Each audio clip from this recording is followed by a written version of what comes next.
Muy buenos días, bienvenidos a Marca, ¿cómo va?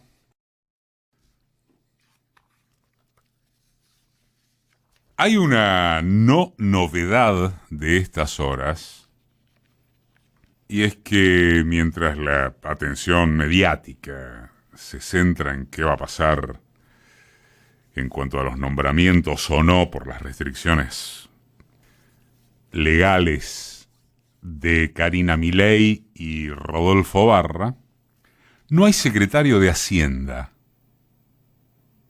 Es decir, la figura clave en el Ministerio de Economía para administrar precisamente eso. No hay. Solo la muñeca política del macrimileísmo o menemismo 2.0, como algunos prefieren llamarle, determinará si lo que asume mañana es o no el gobierno más débil desde la recuperación democrática. Sin duda lo es en las percepciones y los números fríos. Pero sobre eso volvemos en un ratito. Como todos sabemos, y yendo en orden cronológico, Milei saltó a los primeros planos de la política a velocidad de récord desde el panelismo y las entrevistas televisivas, a más o antes que las redes, lo cual es una polémica no del todo saldada y que hoy quizás ya carece de mayor sentido. Su ascenso meteórico trajo además dos novedades que permanecen y que siguen invitando a descartar varios o todos los manuales. La primera es el crecimiento exclusivo alrededor de su única figura. Y esto llegó al punto de que su rotundo fracaso en las elecciones provinciales, absolutamente en todas, precipitara el apuro de la cátedra para diagnosticar que apenas se trataba de un fenómeno mediático, porteño. Ya vieron, es humo. Y la segunda novedad, empalmada con la anterior, es su ausencia completa de territorialidad física. Hay una inmensa mayoría de provincias, ciudades, zonas que Milei ni apenas pisó,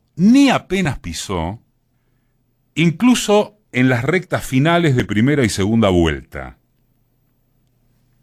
Siempre se afirmó, una coincidencia prácticamente unánime, que toda fuerza política debía asentarse sobre tres pilares: proyecto, liderazgo y territorio. Muy bien. El tercero sería susceptible de ser anulado o relativizado a menos que se lo mude a territorialidad tecnológica, virtual, digital, símiles. Definir eso con precisión puede ser atrapante para la escena semiótica, pero en cualquier caso queda por detrás de que el contacto físico directo y la organización de aparatos penetrantes ya no son garantía de nada. De hecho, se acumularon montones de campañas en las que la fortaleza presencial, los actos de masas, la relación estrecha entre candidatos y pueblo se han esfumado. Siguiendo en el orden cronológico, Milei arribó al trance decisivo de las elecciones sin otra expectativa que la revelada por él mismo: alcanzar un piso alrededor del 20% de los votos y sentirse definitivamente entre las fuerzas del cielo si lograba superar ese volumen en 3 o 4 puntos como mucho. Si lo que sucedió desde las primarias lo asombra a él en primer lugar, o si se confesó corriendo muy de atrás por razones de táctica comunicacional, es una discusión estéril. Lo concreto es que, como quiera que sea, Milei de ninguna manera se preparó para gobernar. De ninguna. Solo a un desquiciado analítico puede ocurrírsele que se entrena para esa función, para gobernar, alguien que eliminó contar con gobernadores, intendentes, esqueleto básico de parlamentarios, preparación para los debates, y continúa la lista.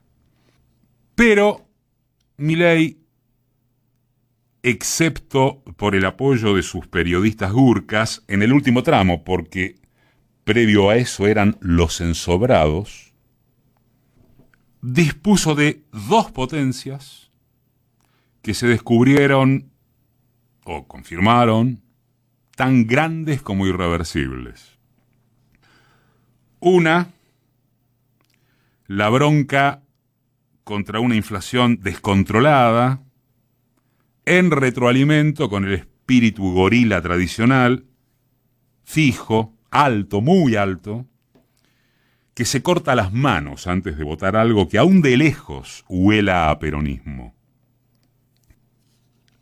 La otra potencia, lo numéricamente auténtico, puro, de la base mileísta, es ese 30% capaz de haber comprado que habría una motosierra contra la casta y que pasaría a cobrar sus sueldos en dólares.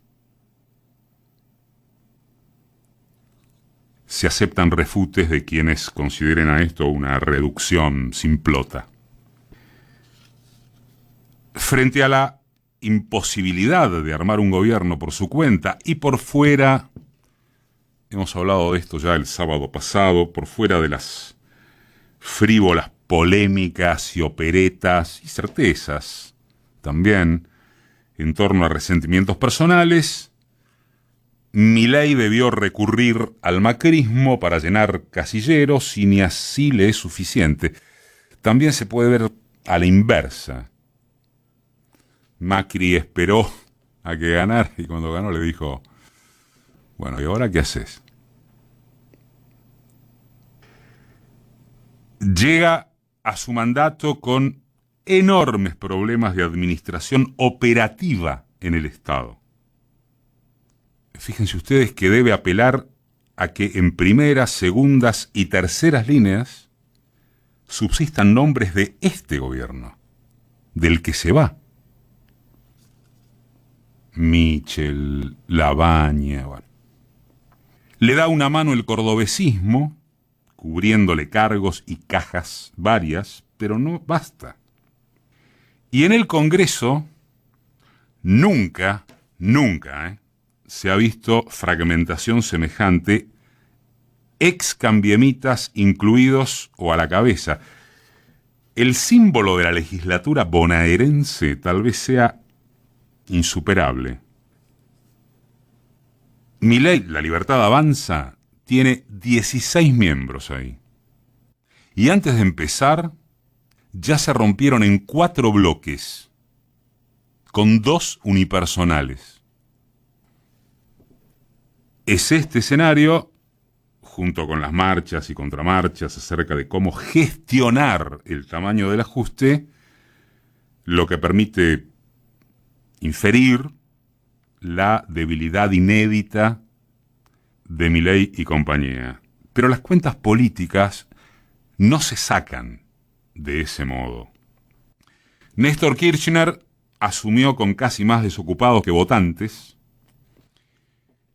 y produjo la anomalía progresista que produjo a muy poco de andar. Se trataba de un pingüino más bien desconocido y por supuesto las comparaciones no valen en cuanto a orientación ideológica, siendo que encima Kirchner era un animal político, alguien que supo articular de entrada con la realidad y nunca con el mesianismo. Milei está recién empezando a aterrizar y habrá que ver cómo se las arregla, pero para volver a la cuestión. Debilidad inicial, debilidad institucional, debilidad de que tiene mucho voto prestado, no significa necesariamente que chocará de manera inevitable a las primeras de cambio. A mediano y largo aliento sí no hay incertidumbre, o no debería haberla. Devaluación, debe ser la devaluación más cantada de la historia argentina. Ordenamiento fiscal contra los que menos tienen, toma de nueva deuda, si pueden, para reciclar la existente, achique del Estado como regulador de los desequilibrios sociales, tipo de cambio sincerado, congelamientos salariales y de la obra pública, emisión reducida hasta límites de irresponsabilidad institucional en todo mecanismo regulatorio del mercado, terminan inexorablemente en una catástrofe. No es un pronóstico. Es lo que, con sus variantes secundarias, aconteció con Martínez de Oz, con Menem y con Macri. Para no irse más atrás, es altamente recomendable la secuencia histórica de la columna de hoy de David Cufré, en Página, que justamente comienza con un tramo textual de un discurso. Lamentablemente nuestro punto de partida es muy bajo. Muchos años de desatino y errores nos han conducido a una situación muy crítica. Es muy difícil que este mes puedan pagarse a tiempo los sueldos de la administración pública. Todavía seguiremos por algún tiempo la pendiente descendiente que recorreremos y que recorremos desde hace más de 10 años. Dejaremos que cada uno de los habitantes del país viva como pueda y como quiera. Las medidas en curso permiten que podamos lanzar hoy una nueva fórmula. Hay que pasar el invierno. Álvaro Alzogaray, ministro de Hacienda, 1959.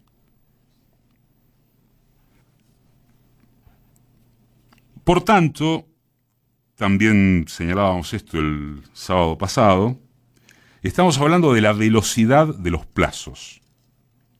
El envión del ganador y los amigos del campeón son un efluvio que, por cierto, no impedirá los negocios que implementará mientras les dure. Toto Caputo, para no abundar, ya que se habla de que viene el caputazo, será un perverso que nos endeudó hasta por 100 años, pero no por eso deja de ser un maestro de la timba financiera en beneficio de los suyos.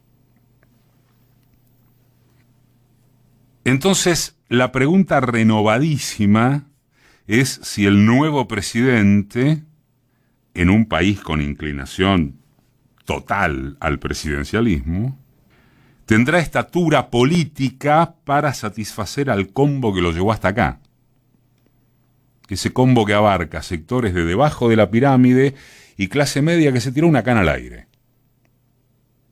Y en medio de una escalada de precios a especulación pura que entre el jueves y ayer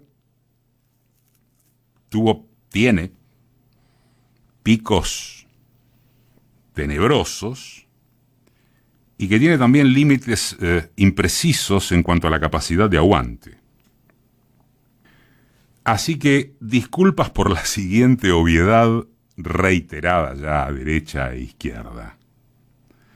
Con gritos, insultos, eslóganes, autorreferencias de personaje disruptivo y aprovechamiento de la bronca, se pueden ganar elecciones. Gobernar es otra cosa. Y mañana debuta dejar atrás la adolescencia.